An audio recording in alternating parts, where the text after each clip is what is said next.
নমস্কার বন্ধুরা, আজকের এই ভিডিওটিতে আমি ডাব্লিউবিপি 2026 সালে যে তোমাদের সিলেবাস আছে, কী বিষয়গুলো আছে প্রত্যেকটি বিষয় আলোচনা করব। তো ভিডিওটা কন্টিনিউ দেখবে। তো চলো, তো এখানে তোমাদের সংস্থা, এখানে ডাব্লিউবিপিআরবি তোমাদের রিক্রুটমেন্ট করছে। তো এখানে তোমাদের এক্সামও আসতে পারে প্রশ্ন, যে ডাব্লিউবিপিআরবির ফুল ফর্ম কী, বা ইন্টারভিউ প্রশ্ন করতে পারে।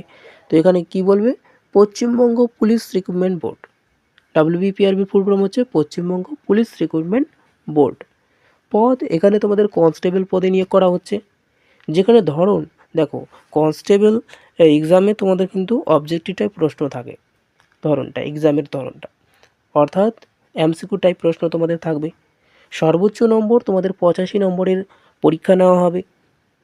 নেগেটিভ মার্কিং কীরকম আছে এখানে, অর্থাৎ তুমি যদি একটা প্রশ্ন ভুল করো 0.5 নম্বর তোমাদের কিন্তু কেটে নেবে। 4টা প্রশ্ন ভুল করলে 1 নম্বর কেটে নেবে। সময়সীমা এখানে তোমাদের 1 ঘন্টা, অর্থাৎ 60 মিনিট সময় থাকবে। ভাষা এখানে তোমরা নেপালি, বাংলা এবং ইংলিশ 3টে ল্যাঙ্গুয়েজে তোমরা এক্সাম দিতে পারবে। তারপরে তোমাদের নিয়োগ প্রক্রিয়া কেমন রয়েছে দেখো, প্রথম পর্যায়ে তোমাদের পরীক্ষা দিতে হবে, পরীক্ষায় বসতে হবে। এমসিকিউ পরীক্ষা তোমাদের হবে, ওএমআর বেসড এক্সাম দিতে হবে। ওএমআর বেসড এক্সাম দেওয়ার পর তারপরে পর্যায় 2 আসবে তুমি। সেই পরীক্ষায় কী হবে, পিএমটি হবে তোমার, মানে শারীরিক পরিমাপ পরীক্ষা হবে। এই শারীরিক পরিমাপ পরীক্ষা অর্থাৎ এখানে তোমাদের যে উচ্চতা আছে, তোমার ওজন এবং তোমাদের যে বুকের ছাতি, সেগুলো তোমার মাপা হবে। তৃতীয় পর্যায়ে তোমাদের শারীরিক ক্ষমতার পরীক্ষা, পিইটি দিতে হবে, তোমাদের পিইটি দিতে হবে। এই পিইটি হচ্ছে ফিজিক্যাল এফিসিয়েন্সি টেস্ট, আর পিএমটি হচ্ছে ফিজিক্যাল মেজারমেন্ট টেস্ট। এই পিইটিটা, এই যে তৃতীয় পর্যায়ে তোমাদের কিন্তু দৌড়ানো হবে, দৌড়ের পরীক্ষা নেওয়া হবে। তারপর চতুর্থ পর্যায়ে তোমাদের সাক্ষাৎকার, অর্থাৎ এখানে তোমাদের ইন্টারভিউ নেওয়া হবে। এই ইন্টারভিউয়ে তোমাদের 15 নম্বরের পরীক্ষা নেওয়া হবে। এই 15 নম্বর এবং 85 নম্বর টোটালটা প্লাস করে তোমাদের 100 নম্বরের মেরিট লিস্ট বেরোবে, ঠিক আছে।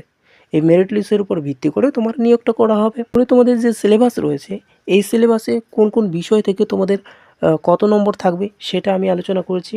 তো ইংরেজি থেকে তোমাদের থাকবে 10টা প্রশ্ন, 10 নম্বর। জিকে থেকে, জিকে জিএস থেকে থাকবে 25টা প্রশ্ন, 25 নম্বর। রিজনিং থেকে থাকবে 25টা প্রশ্ন, 25 নম্বর।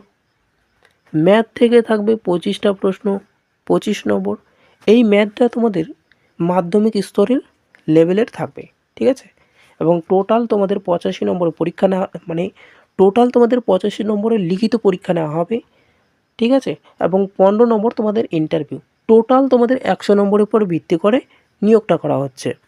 তারপরে তোমাদের ইংরেজি সিলেবাস থেকে কোন কোন বিষয়গুলো তোমাদের পড়তে হবে, ভোকাবুলারি আছে, গ্রামার সেন্টেন্স আছে, স্ক্রুটিং আছে, তারপরে সিনোনিম অ্যান্টোনিম আছে, কম্প্রিহেনশন আছে, ফিল ইন দ্য ব্ল্যাঙ্কস আছে, ডাইরেক্ট ইনডাইরেক্ট ইস্যু আছে, প্যাসিভ অ্যান্ড অ্যাক্টিভ ভয়েস আছে, ইডিয়ম অ্যান্ড ফ্রেজ। এগুলো তোমাদের কিন্তু বারবার প্র্যাকটিস করতে হবে।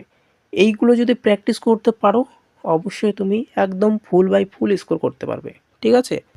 তারপরে তোমাদের যে জিকের সিলেবাস কী আছে, এই জিকের সিলেবাসটা দেখে নাও। আমি প্রথমে বলে দিলাম যে ইংলিশ সিলেবাসটা দেখে নাও। এই ইংলিশ সিলেবাসটা যদি সম্পূর্ণ কভার করতে পারো, তুমি 10এ 10 পেয়ে যাবে, ঠিক আছে। তারপরে আমরা চলে আসি জিকের সিলেবাসে। এই জিকের সিলেবাসটা একদম খুবই অসাধারণ। জিকের সিলেবাসটা যদি কমপ্লিট করতে পারো, একদম ফুল স্কোর, ঠিক আছে। তো জিকে সিলেবাসটা আমরা দেখিনি। ইতিহাস, রাজনীতি, অর্থাৎ এখানে পলিটিটা তোমাদের থাকছে এবং ভূগোল থাকছে। অর্থ সামাজিক উন্নয়ন, তারপরে বর্তমান বিষয়াবলী, মানে কারেন্ট অ্যাফেয়ার্স, জাতীয় আন্তর্জাতিক স্তরে যেগুলো রয়েছে। তারপরে পশ্চিমবঙ্গ সাধারণ জ্ঞান, বিশেষজ্ঞতা, ভারতীয় সংস্কৃতি এবং ঐতিহ্য, লেখক এবং সাহিত্যকর্ম, তারপর হচ্ছে সরকারি প্রকল্প এবং অর্থনীতি, সাধারণ বিজ্ঞান, পদার্থ, রসায়ন, জীববিজ্ঞান, এগুলো তোমাদের পড়তে হবে জিকে থেকে। তারপরে তোমাদের যে রিজনিং থেকে যে বিষয়গুলো পড়তে হবে, পাটিগণিত যুক্তি, সংখ্যা সিরিজ উপায়, তারপর হচ্ছে দিকের জ্ঞান, রক্ত সম্পর্ক, মিল ও পার্থক্য, স্থানিক ভিজুয়ালাইজেশন, সমস্যা সমাধান টিপস, সিদ্ধান্ত নেওয়া, কাগজ ভাঁজ ও কাটা, কিউব এবং ডাইস, বিবৃতি এবং উপসংহার, থিম ডিটেকশন টিপস, কারণ এবং প্রভাব, যুক্তি দেওয়া এবং প্রমাণ করা, তারপরে লজিক্যাল ডিডাকশন। এই বিষয়গুলো তোমাদের রিজনিং থেকে পড়তে হবে।